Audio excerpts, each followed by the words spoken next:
Hello viewers, আজ আমরা বানাবো কালো জাম।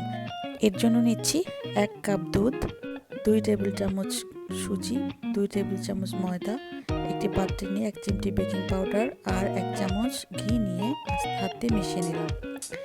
এবার একটি ডিম ফেটে নিয়ে এর ভিতরে দিয়ে মেখে নিলাম।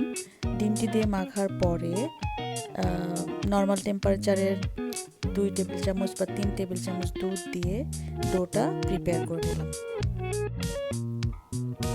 ডোটা এরকম আঠালো হয়ে আসলে এক পাশে ঢেকে রেখে দেব 10 মিনিটের জন্য। এবার একটি প্যান চুলায় বসিয়ে তাতে শিরা তৈরি করে নেব। এর জন্য লাগবে 1 কাপ চিনি আর 2.5 কাপ জল। শিরাটি চুলায় বসিয়ে আস্তে আস্তে মিষ্টিগুলো হাত দিয়ে একে একে কালো জামের শেপ করে নেব।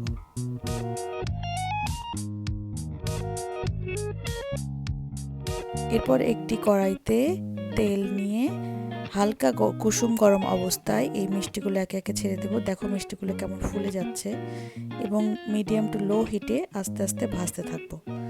ভাজা হয়ে গেলে এই মিষ্টিগুলো এই ফুটন্ত শিরার মধ্যে দিয়ে দিলাম, দিয়ে 10 মিনিটের জন্য ঢেকে দিলাম। 10 মিনিট পরে দেখো একটু নেড়ে চেড়ে দিলাম এবং আবার ঢেকে দিলাম আরও 10 মিনিটের জন্য। 15 থেকে 20 মিনিটের মধ্যে মিষ্টি তৈরি হয়ে গিয়েছে। দেখো মিষ্টিগুলো কি পরিমাণ জুসি আর রস খেয়ে নরম হয়ে গিয়েছে। এগুলো আরও 1 ঘন্টা রেখে দেবো।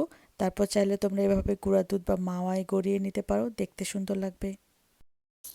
তো ঝটপট বানিয়ে ফেলো গুঁড়া দুধের কালো জাম।